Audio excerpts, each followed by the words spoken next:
오늘 본문은 누가복음 2장 1절에서부터 7절이고 예수님 출생에 관한 내용이죠. 그리고 이제 우리가 교회에서 오래 생활해서 알지만 초등학생들이 성탄절이면 어김없이 항상 성극을 통해 보여주는 말씀이기도 합니다. 우리 지난주에 이제 사가랴가 예언한 내용, 사가랴의 찬양에서 봤는데 찬양의 내용은 세례 요한과 오실 메시아이신 예수님에 대한 내용이었죠. 그래서 구원의 뿌리자 돋는 해로 메시아가 오실 것이고, 그 메시아가 오셔서 하는 일은 우리를 원수의 손에서 구원해내시고, 구원해내신 이후에 구원해낸 걸로 끝나는 것이 아니라 우리가 이 땅 가운데 살아가면서 종신토록 주의 앞에서 성결과 의로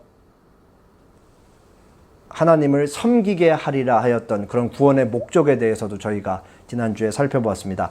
그래서 메시아 오시기에 앞서서 세례 요한이 출생을 한 것이고, 그 이후에 이제 메시아가 오실 거다라는 내용을 이제 사가랴의 찬양을 통해 우리가 살펴보았습니다. 오늘 본문 이어지는 문맥 속에서 이제 드디어 이제 세례 요한이 출생했고 할례를 받고 사가랴가 세례 요한에 대한 찬양과 예수님에 대한 찬양을 다 하고 난 다음에 자연스럽게 예수님의 출생이 이어지겠죠. 그래서 2장 1절에서부터 2절을 보면 이제 가이사 아구스도가 이제 로마 제국 전역에 이제 호적하라고 칙령을 내립니다.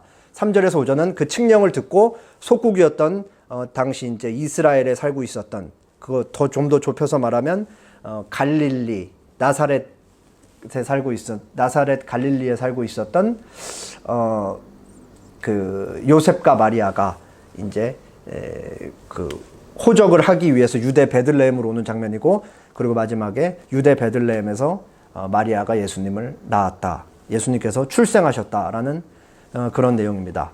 그래서 이제 오늘 말씀을 2장 1절부터 7절까지 볼 텐데, 그 보기 전에 앞서서 한번 보겠습니다. 예수께서 이르시되 여우도 굴이 있고 공중의 새도 거처가 있으되 인자는 머리 둘 곳이 없다 하시더라. 예수님이 이제 자기 스스로에게 하신 말씀인데, 왜 예수님께서 이런 모습으로 사셨을까? 라는 것을 머리에 조금 염두에 두면서 오늘 2장 1절에서 7절 말씀을 잘 따라오시면 되겠습니다.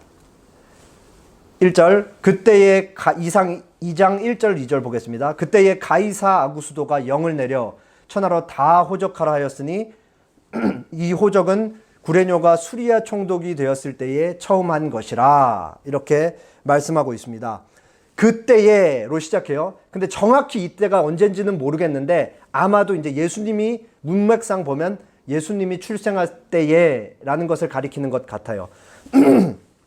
그리고 그 다음에 오늘 본문의 주인공, 두 명의 주인공 중에 한 명이 등장하죠. 가이사 아구스도. 이분에 대해서 조금 소개할 필요가 있을 것 같아요. 이렇게 생긴 분이에요. 본명 가이우스 옥타비우스 투리누스. 이 고대 로마 사람들은 왜 이렇게 이름이 어려운지 아무리 봐도 뭐가 뭔지 모르고 막 이름이 하여간 길어요. 근데 이제 이게 이제 본명이었는데 이제 이어서 나오지만 1차 로마 제국의 1차 삼두 정치를 종식시킨 이제 가이우스 율리우스가 이 오늘 보면 가이사 아구스는 이제 양자로 삼거든요. 그러면서 이제 이름이 바뀌어요. 가이우스 율리우스 카이사르 옥타비아누스라는 이름으로 이제 이렇게 바뀌어요.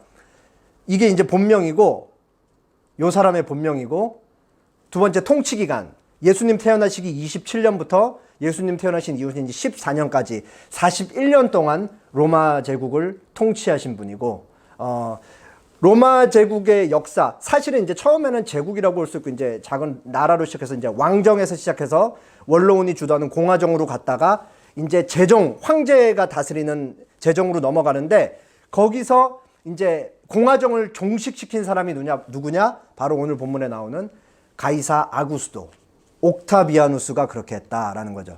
그러면 어떤 등급 과정을 통해서 이제 이 사람이 그 공화정을 종식시켰는지 간단하게라도 우리가 조금 살펴볼 필요가 있어요. 자, 먼저 예수님 태어나시기 44년 전, 주전 44년에 로마 제국의 1차 삼두 정치를 종식시킨 이제 율리우스 카이사르, 옥타비아누스 이제 양아버지예요. 이제 암살을 당해요. 그래서 이제 제국이 어려워졌을 거 아니에요. 그래서 이제 세 명의 이 통치자가 로마 제국을 이제 분할 통치를 하기 시작해요. 그게 누구냐? 바로 이제 율리우스 카이사르가 죽은 지 이제 1년 뒤에 BC 43년부터 안토니우스라는 장군과 그리고 옥타비아누스, 오늘 본문의 주인공 가이사 아구스도, 그리고 레피두스라는 이 세 사람을 통해서 이제 2차 삼두 정치가 시작돼요. 당연히 하늘 아래 태양이 두 개일 수가 없는데 그 넓은 제국을 세 사람이 분할 통치를 하니까 갈등과 내전이 자연스럽게 시작됐겠죠. 그래서 이제 약 7년 후 BC 36년에 이제 레피두스라는 사람이 옥타비아누스와 이제 정치 싸움에서 밀려서 이제 은퇴를 하고 이제 권좌를 잃고 이제 은퇴를 하게 돼요. 이때 그 안토니우스라는 장군은 이집트로 가서 클레오파트라 7세와 이제 연합을 해요. 그래서 이제 본격적으로 오늘 본문 주인공인 가이사 아구스도인 옥타비아누스와 이 안토니우스의 이제 양자 구도가 펼쳐지죠. 여기서는 조금 복잡한 내용이 있어요. 이 옥타비아누스 이 누이랑 이 안토니우스랑 원래 이제 부부였는데 이 안토니우스가 바람 나갖고 이제 이집트로 이제 연애하려고 이제 가는 거거든요. 그러면서 이제 자연스럽게 그 클레오파트라 7세와 이제 연합이 된 것이고, 거기서 이제 개인적인 감정도 조금 있었을 것이고, 옥타비아누스, 그리고 이제 뭐 주변에서 이제 정치하는 사람들이 제국을 다스려야 될 사람이 이제 연애에만 빠져갖고 자꾸 이제 저러니까 안 좋은 시선으로 보고, 그러면서 이제 뭐 옥타비아누스는 또 여러 가지 생각을 했겠죠. 이때다 기회가 싶어서 뭐 이제 누이 복수도 할 겸 제국도 내가 이제 혼자 다 한번 어떻게 해봐야겠다라는 생각, 여러 가지 복합적인 생각으로 이제 본격적인 이제 권력 투쟁이 시작되고 이제 호시탐탐 옥타비아누스 쪽에서는 이제 어떻게 하면 내가 이제 다 차지할까 노리고 있었죠. 여기서 이제 일반 역사에 굉장히 중요한 전쟁 하나가 나요. BC 31년에 로마 남부 쪽에 있는 이제 악티움이라는 곳에서 해전, 악티움 이제 바다 그 남쪽에 있는 바다인데 악티움 해전에서 옥타비아누스와 그리고 이제 안토니우스가 크게 한판 붙어요. 그래서 이제 여기서 옥타비아누스가 대승을 거두죠. 그리고 여기서 이제 안토니우스 장군이 자살, 이제 극단적인 선택을 하게 돼서 이제 이때부터 옥타비아누스가 로마 제국을 이제 홀로 통치를 하게 되는 거죠. 그래서 이제 그로부터 이제 4년 뒤에 BC 27년에 로마 원로원은 옥타비아누스에게 아우구스투스, 이제 존귀한 자라는 뜻이에요. 그러니까 인간이 가질 수 있는 부여받는 호칭 중에는 가장 최상의 호칭을 부여받죠. 그래서 아우구스투스라는 호칭을 로마 원로원이 이제 옥타비아누스에게 부여를 하는 거예요. 그때부터 카이사르 아우구스투스라고 이제 불림을 받는 거예요. 그거를 이제 우리가 읽는 개역개정 성경에는 가이사 아구스도라고 그렇게 불리는 거죠. 그래서 이제 학자들 간에 이제 조금 의견이 있는데, 악티움 해전에서 옥타비아누스가 승리한 때부터 통치 연으로 보는 학자들도 있고, 더 많게는 이제 아우구스투스라는 호칭을 부여받은 27년부터 AD 14년까지 이제 받았다라고 얘기를 하죠. 자, 그래서 이제 BC 27년부터 14년까지 사망할 때까지 이 아우구스투스 옥타비아누스는 이 무소부위의 권력으로 약 41년간 로마 전역을 통치하는 첫 번째 황제정을 연 황제로 그렇게 불림을 받습니다. 그래서 중요한 거는 요 옥타비아누스가 전쟁의 악티움 해전에서 승리를 하고, 그리고 이제 아우구스투스라는 호칭을 받고, 이제 이 과정에서 이때 당시에 이제 살았던 타키투스라는 로마 정치가이자 역사가가 있어요. 그 사람이 이제 요렇게 안토니우스와 옥타비아누스와 안토니우스 사이의 전쟁에서 이기고 권력을 차지한 옥타비아누스에 대해서 이렇게 설명을 해요. 해전에서 패하고 안토니우스가 자살하기에 이르자 옥타비아누스만 살아남게 되었다. 그래서 그는 삼두정치라는 칭호를 버리는 대신 집정관으로서의 지위를 강조하고 평민을 보호하는 호민간 집권에 만족한다고 선언했다. 하지만 특별수당을 이용해 군대를 자기 편으로 끌어들이고 값싼 곡물 정책을 미끼로 민중을 낚는 데 성공하는 한편 실제로 평화라는 달콤한 선물로 만인의 호의를 얻게 되자 그는 점차 지위를 높여갔고 마침내 원로원과 정무관들, 심지어 법률 기능까지 한 손에 거머쥐었다. 가이사 아구스도가 그렇게 했다라는 얘기예요. 이에 반대하는 사람은 단 한 사람도 없었다. 살아남은 자들은 노예처럼 굴복하는 것이 정치적으로나 금전적으로 성공할 수 있는 길이라는 것을 알아챘기 때문이다. 뭘 얘기해요? 아무도 가이사 아구스도, 오늘 본문의 주인공에게 찍소리도 할 수 없었다 라는 것을 얘기하고 있죠. 마지막 일반 역사의 평가. 가이사 아구스도는 로마 제국의 평화의 시대를 연 인물로 그렇게 일반 역사에서 평가를 받죠. 자, 이제 이 가이사 아구스도가 로마 제국 전체에 어떤 명령을 내려서 어떤 칙령을 내렸죠? 다 호적하라. 왜 호적하라 그랬을까요? 왜 인구를 다 조사를 해서 이름을 기록하고 그 로마 제국 변방에 있던 고대 이스라엘의 갈릴리의 지극히 작은 동네에 요셉과 마리아가 살고 왜 거기 그 사람들이 이름을 적어가지고 이 사람들을 누가 살고 있는지 로마 제국 속속들이 누가 살고 있는지 왜 적으라 그랬을까요? 세금을 걷기 위해서 그런 거죠. 그래서 이 가이사 아구스도는 정기적으로 이제 호적령을 내렸고 그래서 사람들 인구를 조사해서 지속적으로 이제 세금을 걷었다 그래요. 자, 그래서 이제 가이사 아구스도, 여기서 이제 우리는 중요한 사실 한 가지를 알고 있죠. 예수님이 출생하는 시기에 가이사 아구스도가 호정령을 내렸고 요셉과 마리아가 이제 이동을 하는데 이 시대의 냉혹한 현실을 볼 수 있는 거예요. 당시에 전 세계에 로마 제국이 패권을 잡고 있었고 이스라엘은 지극히 보잘것없는 변방이었고 그 중에서도 굉장히 작은 베들레헴이라는 곳에서 예수님이 이 가이사 아구스도의 호령의 칙령에 의해서 옮겨가서 거기서 태어난다. 그래서 예수님께서는 이 제국의 치하에서 태어나는 것이었다라는 이 현실을 우리가 볼 수 있는 것이죠. 자, 그래서 이제 요셉과 마리아가 갈릴리에서 이제 나사렛에서 이제 이동을 해요. 3절, 4절, 5절. 모든 사람이 호적하러 각각 고향으로 돌아가매 요셉도 다윗의 집 족속이므로 갈릴리 나사렛 동네에서 유대를 향하여 베들레헴이라 하는 다윗의 동네로 5절 다 같이 시작. 그 약속한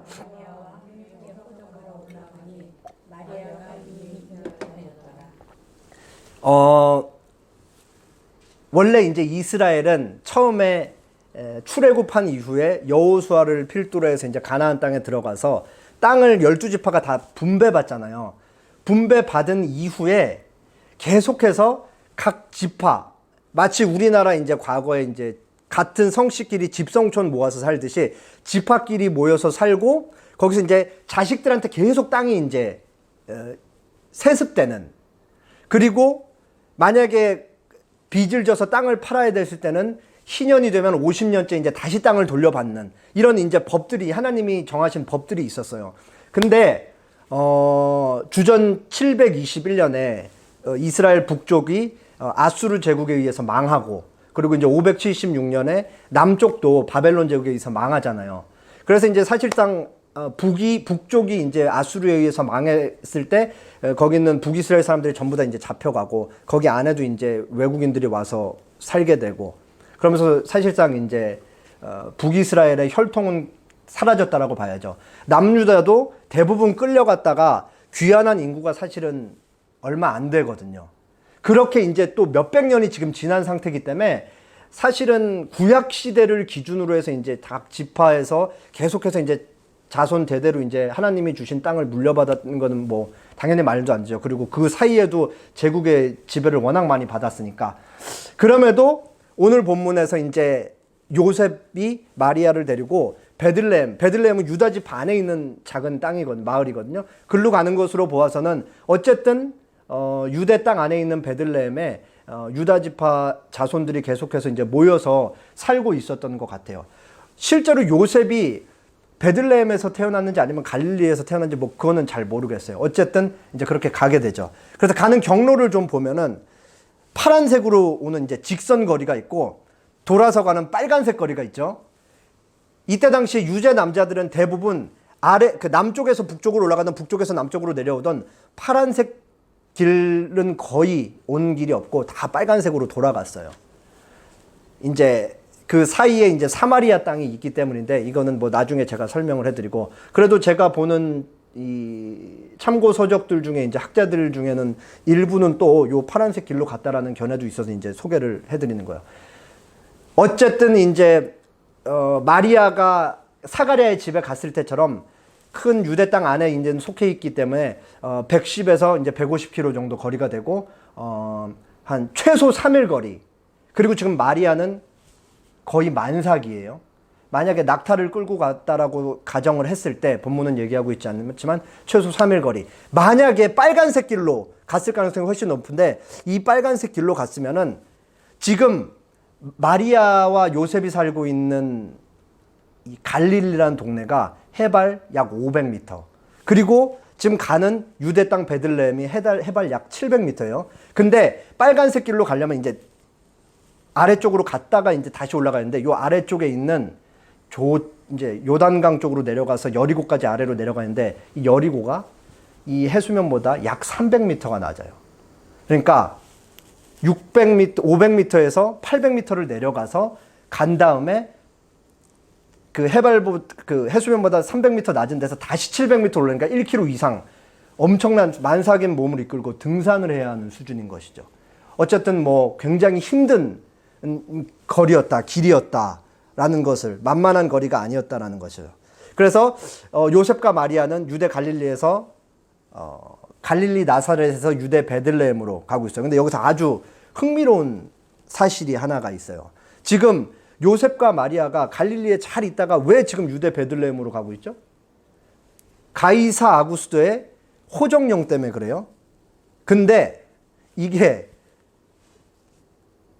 이미 예수님 태어나기 740년 전에 활동했던 미가 선지자라는 사람에 의해서 예수님이 갈릴리 나사렛에서 태어날 것이 아니고 유대 베들레헴에서 태어난다는 게 예언이 되어 있었어요.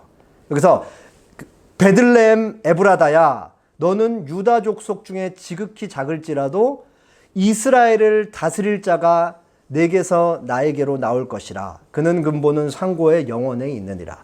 에브라다라는 말은 베들레헴의 이제 옛 지명. 그래서 같은 베들레헴을 얘기하고 너는 베들레헴을 얘기하고 유다 족속 중에 굉장히 작은 마을일지라도 베들레헴에서 이스라엘을 다스릴 자가 나와서 너에게서 내게로는 나를 위해라는 의미예요. 나를 위해서 이제 이스라엘을 다스릴 자가 나올 것이죠. 그리고 그 다스릴 자의 성격은 어떠냐, 속성은 어떠냐, 그의 근본은 상고에, 이것도 영원전이라는 의미예요. 영원에서 영원에 있느니라. 그러니까 인간과는 좀 다른 그런 사람이 태어날 것이라는 것을 미리 예언을 하고 있는 것이죠.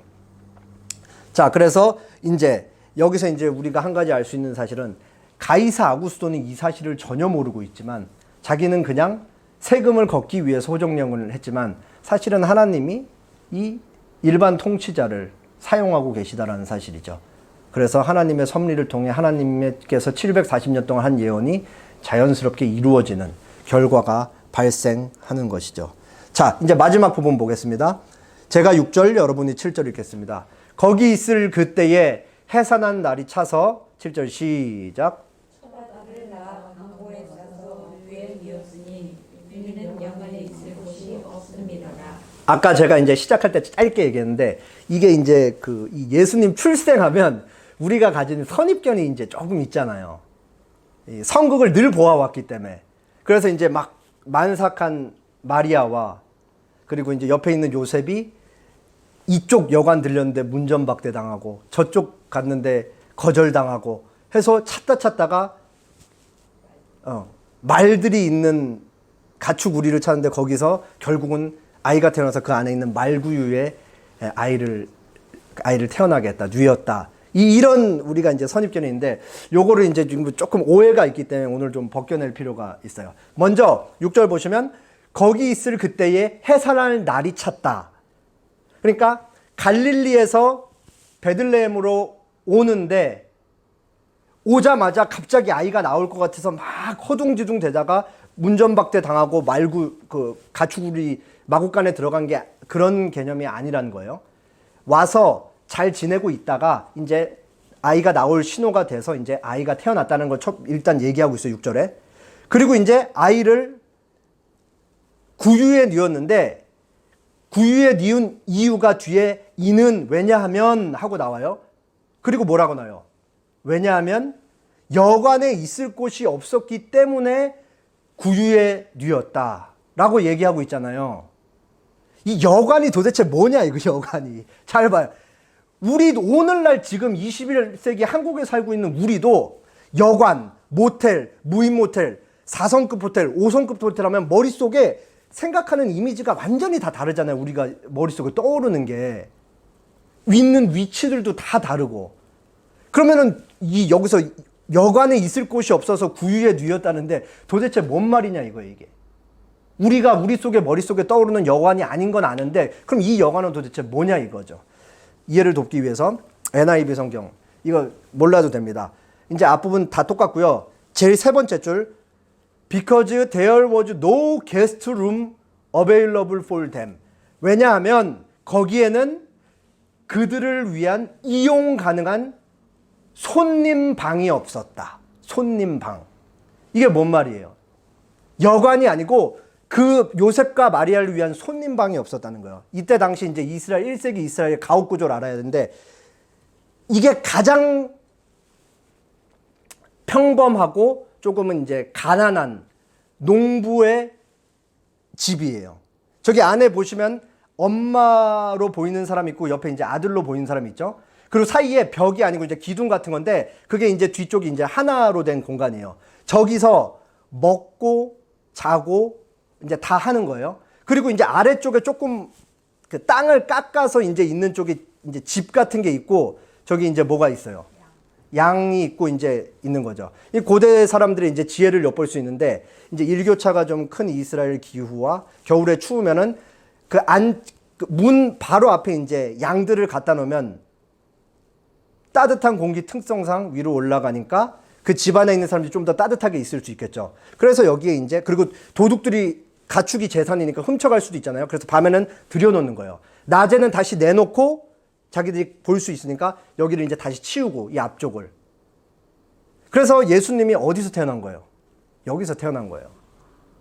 그래서 이쪽 여관으로 그 일반 우리가 생각하는 숙박업소에 갔는데 자리가 없고 그런 개념이 아니고 이제 이런 가정집에 들어갔는데 없었다는 얘기인데 오늘날도 아파트 기준으로 하면은 44형, 51형, 59형, 74형, 84형 막 다양하잖아요. 이때 당시에도 이게 가장 조금 이게 가난한 사람들인데 이게 일반적이긴 했지만 형태가 조금 달라요. 뒤를 조금 덮어서 대부분 이제 그 손님방, 아까 NIV 영어 성경에 있는 게스트룸을 만들어 놓고 이제 나그네들 외부 손님들이 오면은 항상 거기에 이제 머무를 수 있게끔 만들어 놨어요. 일반적인 가정에도. 근데 여기에는 이제 그게 없는 거죠. 옆을 덮었을 수도 있고 뒤를 덮었을 수도 있는 거예요. 아니면은 진짜 좀 제법 재정이 괜찮은 집에서는 구획을 더 많이 나눠서 방을 여러 개로 했어서 자기들이 2개로 쓰고 손님방을 뭐 2개로 만들었을 수도 있고 다양하게 변형이 가능한 거죠. 기본 구조는 요랬어요. 근데 그 집 안에 손님을 맞이하기 위한 공간이 항상 있는데 그 공간에 이제 사람들이 다 차 있었던 거예요.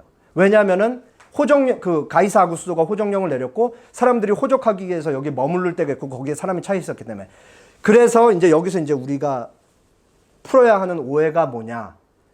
이쪽으로 갔는데 공공시설 여관에 사람이 없어서 문전박대 당하고 없고 못 찾아서 이렇게 말이 있는 마구간에 간 게 아니고 갔는데 그냥 평범한 가정집에서 마리아와 요셉을 잘 맞아준 거예요. 거기서 다만 손님 방이 없었기 때문에 가족들이 사는 데서 잘 지내다가 만삭이 돼서 애를 낳고 가장 거기서 이제 따뜻한 편한 그 집이 있는 그 구유 위에다가 예수님을 뉘었다라는 사실을 우리가 알 수 있는 것이죠.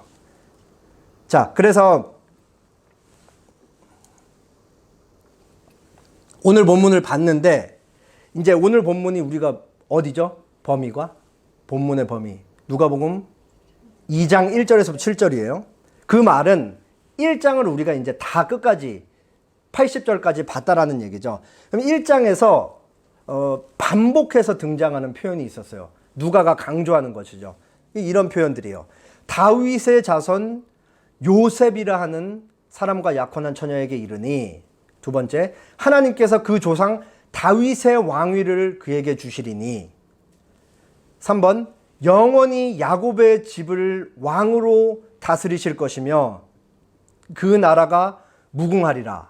4번, 우리를 위하여 구원의 뿔을 그 종 다윗의 집에 일으키셨으니. 그리고 이제 오늘 본문에서 제가 인용한 미가서 5장 2절.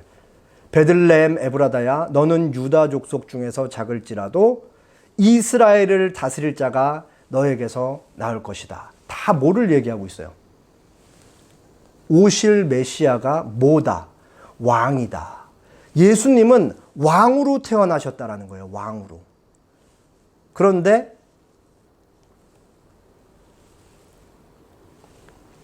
왼쪽, 제가 그 가이사 아구스토가 살았던 그 궁전을 좀 찾고 싶은데 그게 이제 유적이 거의 다 발굴된 게 없어서 그냥 묘를 가져왔어요. 이게 이제 가이사 아구스토의 가족묘예요. 얼마나 커요. 얼마나 커요.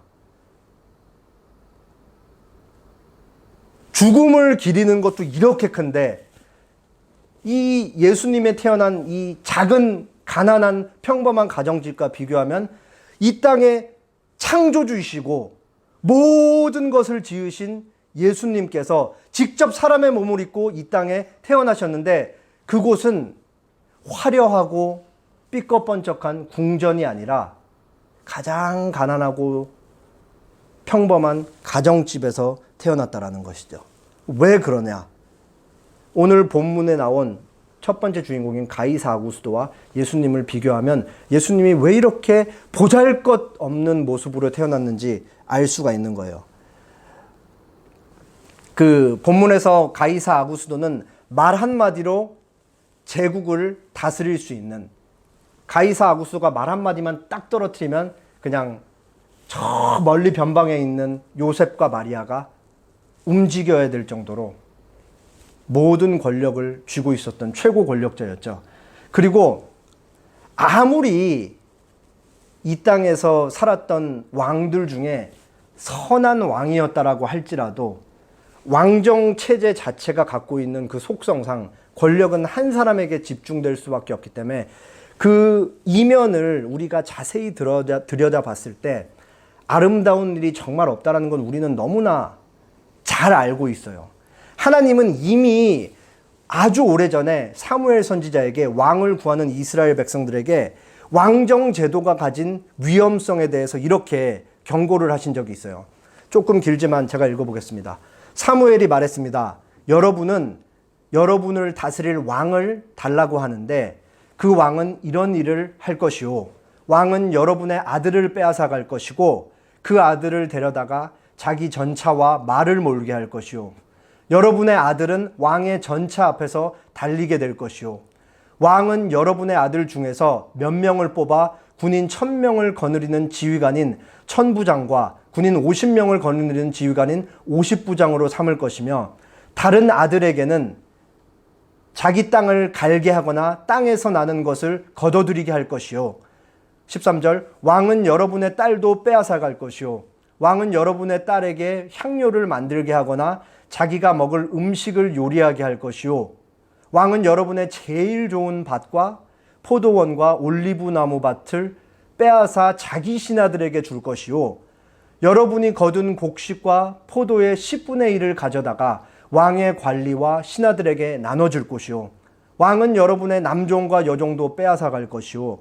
또 여러분의 제일 좋은 소와 나귀도 빼앗아 왕의 일을 시킬 것이요. 왕은 여러분의 양떼의 10분의 1을 가져갈 것이요. 여러분은 스스로는 왕의 종이 될 것이요.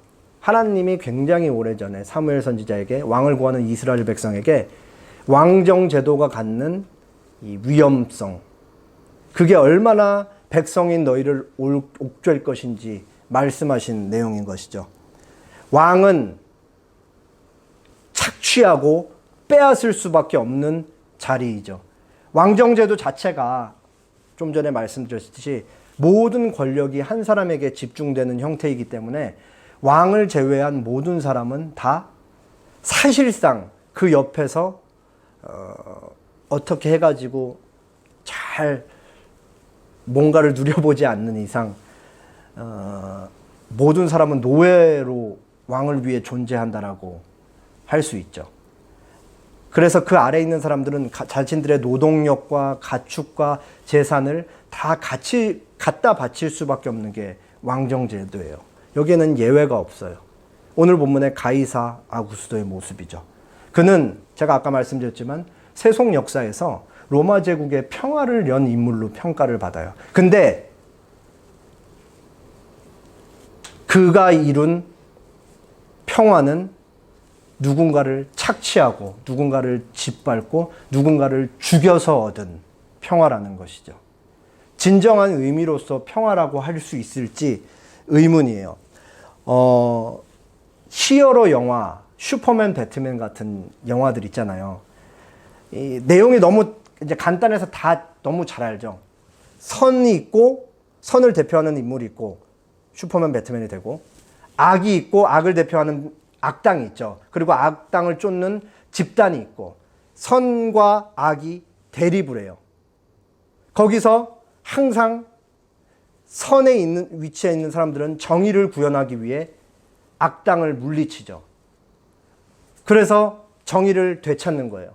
근데 여기에 잘 들여다보면 밑바닥에 깔려있는 논리가 있어요.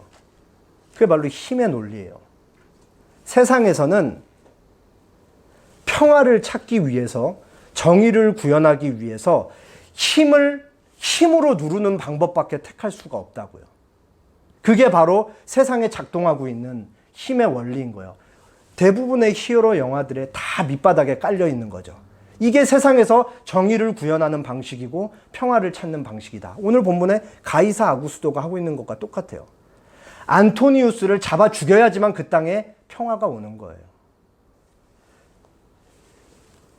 지금 대형 박물관에 옛날에 그 할라카르나수스라는 곳에서 발견된 이 가이사 아구스도 제위를 기리는 비문이 발견됐는데 그거를 좀 읽어드릴게요. 아우구스투스, 가이사 아구스도죠. 그의 아버지 제우스에게서 물려받은 신적인 조국 로마의 아버지이며 백성의 구주다. 그는 선견지명으로 모든 백성의 간청을 들어주었다. 그뿐 아니라 그는 그들의 간청보다 더 큰 것을 이루어 주어 육지와 바다를 평화롭게 만들었으며 도시들은 질서와 조화와 좋은 시절을 맛볼 수 있었다. 모든 생산물은 좋았고 최고 수준이었다. 미래를 향한 행복한 기대가 넘쳐났다. 현재의 모든 사람들은 만족감으로 가득 채워졌다. 그러므로 백성은 마땅히 기쁨의 제물과 찬송을 드려야 한다. 일면 사실이겠죠? 그러나 역사는 항상 승자를 위한 기록이잖아요. 그러니까 이렇게 미화를 시키는 거예요. 사람들 다 죽이고 노정력 착취하고 아까 사무엘상 말씀을 통해서 본 것처럼 다 빼앗고 그렇게 해서 자기 배불리고 41년 동안 무소불위 거리로 한마디도 옆 사람들한테 찍소리 못하게 하면서 평화를 이룩했는데 그게 진정한 의미로서의 평화인지도 궁금할 뿐더러 굉장한 모순이고 무질서라 얘기하지 않을 수가 없죠. 반대로 예수님을 보세요. 모든 화려하고 가장 좋은 재료로 그 요람을 꾸미고 온갖 좋은 악기와 최고의 목소리들로 찬송하고 그 탄생을 칭송해도 모자랄 판에 가장 낮은 자리에서 그 말구유가 아니고 각축들이 집을 먹는 그 구유에서 태어나시는 것이죠. 물론 여기에는 또 다른 하나님의 섭리가 있고 그거에 대해서 이제 우리가 다음 주에 보긴 할 거지만 어쨌든 그곳은 예수님이 태어난 곳은 보잘것없고 약한 곳이었다라는 것이에요. 약한 곳. 예수님의 전생의 삶이 그랬잖아요. 모든 것을 뒤엎고 바꿀 수 있고 옆에 있는 제자들도 이 예수님을 보면서 그렇게 하실 수 있는 분이라는 것을 믿고 확신했기 때문에 이제 따르는 건데, 그럴 힘이 있었음에도 불구하고 세상을 향해서 그렇게 자신이 가진 능력과 힘을 사용하지 않는 거잖아요. 철저하게 저항을 하면서 사셨지만 힘에는 힘으로, 눈에는 눈으로, 이에는 이로 똑같은 세상의 힘의 논리로 맞서 싸운 것이 아니고 철저하게 수동적으로 당하는, 그래서 성경에 기록된 것과 같이 그의 모습 속에는 아무런 흠모할 만한 모습이 없었다 라고 그렇게 성경이 묘사할 만큼, 그렇게 예수님은 도살장에 끌려가는 어린 양처럼 수동적으로 세상의 힘의 논리에 그렇게 당하시면서 살았던 거예요. 그게 이미 예수님의 출생의 구유에서 태어난 예수님의 모습 속에서 계시하고 성경이 그렇게 우리에게 말씀하고 계신 것이죠. 그래서 하나님은 철저하게 의도하셔서 예수님을 이 약함의 자리에서 태어나게 하셨다는 사실이에요. 칼빈의 얘기를 좀 들어보죠. 우리는 하나님의 아들의 시작이 어떠했는가를, 그의 요람이 어떠했는가를 통해 읽을 수 있다. 그의 탄생이 그런 식이었다. 그가 몸소 우리의 육신을 입은 것은 우리를 위해 자신을 낮추시려는 목적에서가 아니었는가. 그렇다. 그가 마구간을 방으로, 구유를 침대로 삼고 사람들의 환대를 받는 자리를 거절하신 것은 잠시 묵을 뿐 아니라 영원한 본향과 유업으로 우리가 누릴 하늘나라를 우리에게 활짝 열어주시고 천사들을 시켜 우리를 영접해서 자신과 살게 하려는 목적에서이다. 칼빈이 오늘 본문의 구유에 태어난 예수님을 보면서 뭐라고 주석을 달고 있어요? 예수님이 그렇게 약한 자리에서 태어나신 이유는, 이 땅에서 출생하신 예수님은 이 땅을 영원한 고향, 영원히 살 곳으로 생각하며 태어난 것이 아니라 잠시 머물다 갈 것이고, 예수님을 믿고 하나님의 기뻐하시는 뜻에 의해 부름을 받은 우리도 이 땅이 잠시 살다 가는 본향인 걸 알게 하시기 위해서 그 약함의 자리에서 태어나게 하셨다라는 것을 얘기하고 있는 것이죠. 이 대목에서 우리는 예수님의 출생이 예수님을 쫓고 따르는 그리스도인인 우리가 이 땅에서 어떻게 살아야 할지에 대해서 생각하게 만듭니다. 그 자고로 그리스도인이란 예수님을 삶의 유일한 모범이요, 예수님의 가르침을 우리가 이 땅에서 실천해야 한다는 것을 알고 믿고 따르는 사람들을 가르치죠. 그런데 교회를 다니는 우리, 예수님의 자녀라고 불리는 우리, 그리스도인이라고 불리는 우리에게도 은연중에 가이사 아구스도의 논리, 힘의 논리, 세상의 논리가 깔려 있을 수 있다라는 거예요.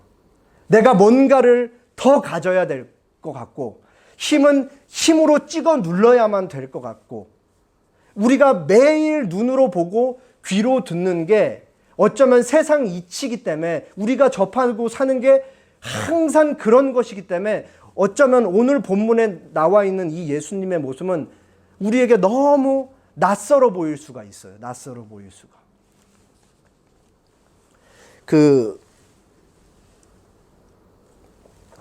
제가 이제 재미있게 봤던 영국 드라마인데요.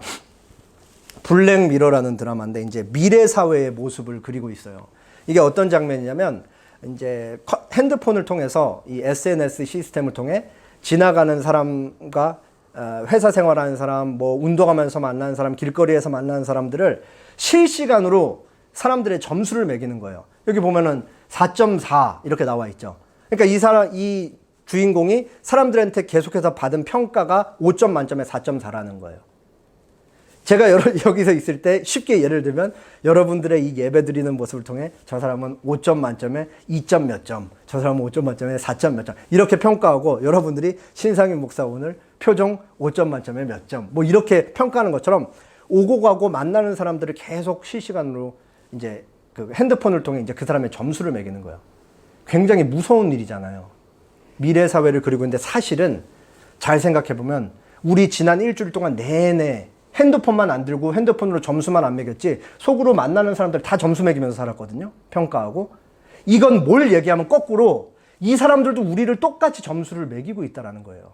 겉으로는 아무 말 안 하고 있고 핸드폰으로 점수를 눌러갖고 5점 만점에 몇 점은 주고 있지 않지만 속으로는 저 사람은 저런 생각을 갖고 있는 사람이야. 저런 사람들은 5점 만점에 몇 점짜리 사람이야. 라는 것을 매일 관계 속에서 사회적 동물로 살아가는 우리를 저 사람들을 우리를 평가하고 우리도 저 사람을 평가하는 거죠. 우리가 회사에서 집에서 그리고 교회에서 어딘가에서 그리스도의 순분을 그리스도인이라는 하나님의 자녀라는 신분을 숨기고 살 수가 있어요. 근데 이건 영원히 숨길 수는 없는 거잖아요, 사실. 그러면은 이 사람들은 속으로 평가를 할 거라고요.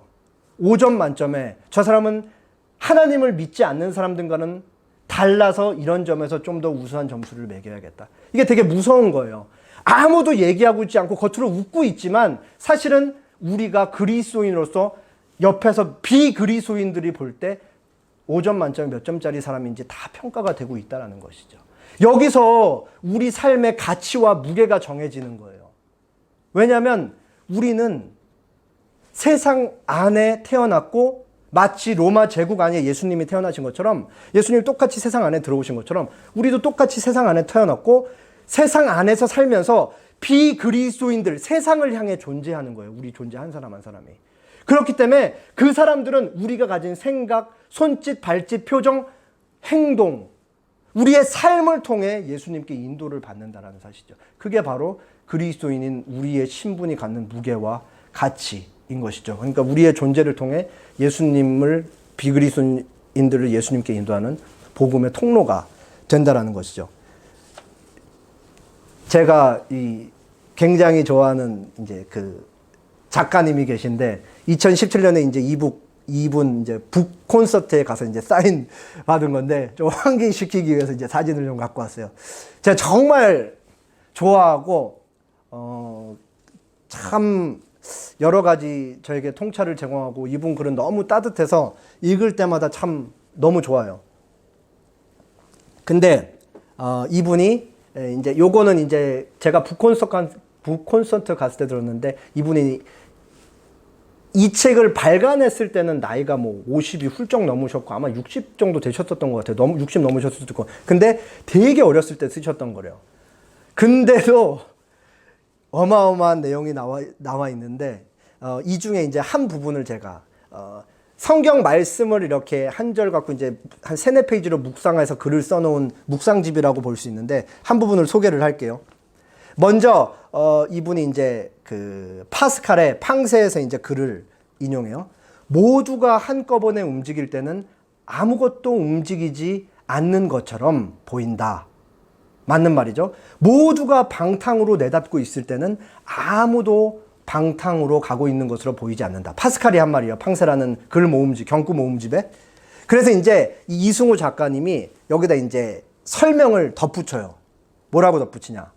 조금 길지만 파스칼에 의하면 무엇을 판단하기 위해서는 하나의 고정점, 움직이지 않고 변하지 않는 고정점이 필요하다. 멈춰 서 있는 자만이 누가 움직이고 있는지를 분간할 수 있기 때문이다. 움직이고 있는 것은 무엇인가? 이 세상은 바로 흐르고 있는 세상인가? 아니면 거꾸로 역류하고 있는 세상인가? 이를 판단하기 위해서는 하나의 움직이지 않는 견고한 고정점을 가져야 한다. 움직이고 있는 것은 움직이고 있는 것을 판단할 수 없다. 우리는 우리가 의지할 고정점을 알고 있다. 튼튼한 반석이라고 자신을 지칭하신 분, 처음과 마지막이시며 시작과 끝이라고 자신을 계시하신 분, 길이요 진리라고 선언하신 분, 그분이 우리의 유일한 척도임을 겸손하게 고백할 수 있다면 그리하여 더 이상 시작과 끝, 처음과 마지막, 앞과 뒤가 뒤바뀐 혼돈의 세계를 살지 않아도 된다면 그리하여 사과를 정직하게 사과라고 하고 감자를 정당하게 감자라고 말할 수 있는 분명한 판단의 근거를 갖게 된다면, 그렇게만 된다면 우리의 삶은 얼마나 더 탄탄하고 견고해지겠는가. 얼마나 더 선명해지겠는가. 그렇게 얘기하고 있는 거예요. 그러니까 앞부분에 이제 제가 인용하기 전에 이제 글을 좀 쓰셨는데, 우리가 살고 있는 세상이 사과를 사과라고 얘기하면 대접을 받지 못하고 온전히 살아갈 수 없는 세상인 거죠. 그러니까 뒤바뀐 세상이라 이거예요. 사과를 감자라고 하면, 세상 사람들이 감자라고 하면 사과를 사과라고 얘기하지 못하고 감자라고 얘기할 수밖에 없는 뒤바뀌고 혼돈이고 무질서한 세상에서 우리가 살고 있다는 거죠. 거기서 우리가 가져야 할 유일한 기준이자 척도이자 고정점이 뭐냐? 바로 예수님 한 분이라는 것이에요. 그래서 마지막으로 다시 예수께서 이르시되 여우도 굴이 있고 공중의 새도 거처가 있으되 인자는 머리 둘 곳이 없다 하시더라. 예수님이 왜 이렇게 사셨나? 예수님의 본향은 이 땅이 아니고 하늘에 계시기 때문에, 그리고 하늘에 계신 하나님께 결국 가실 것이고 우리도 거기서 영원토록 같이 살게 하실 것을 알게 하기 위해서, 그래서 이 땅은 우리의 영원한 삶의 터전이 아니다라는 사실을 알게 하기 위해서인 거죠. 구유의 누이신 예수님, 이 땅에 몸누일 곳이 없다가 하늘 본향을 바라보며 늘 사셨던 예수님만이 우리의 유일한 고정점이라는 사실을 다시 한번 기억하셨으면 좋겠습니다. 그리고 예수님은 힘의 논리로 세상을 지배한 사람의 세상의 가장 낮은 모습으로, 힘의 논리가 작동하는 세상 속에서 가장 낮은 모습으로 이 땅에 오셨다라는 사실을 기억하셨으면 좋겠습니다. 기도하겠습니다.